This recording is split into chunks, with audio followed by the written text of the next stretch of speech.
欢迎来到恩典频道，我们今天要来做苹果松糕。这是一个又健康又简单的秋季甜点。首先，我们要来泡麦片。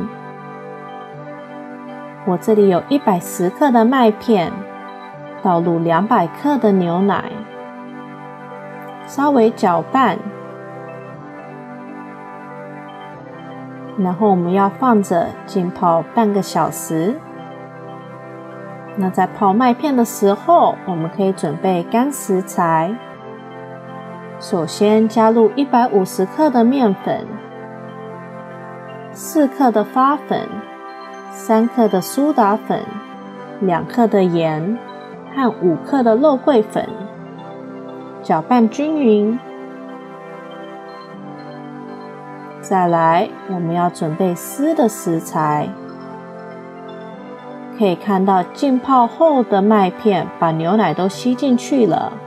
要倒入100克的油，50克的蜂蜜，1颗蛋和一些柠檬汁，搅拌均匀。搅拌均匀后，可以把刚刚的干食材倒入进去，搅拌均匀。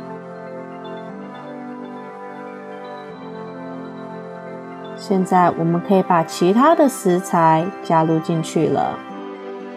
我们要加30克的核桃，40克的起司和1颗切成小块的苹果，搅拌均匀。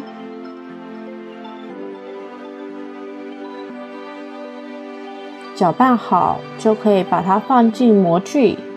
这个食谱可以做12个松糕。想要的话，上面可以加一些麦片。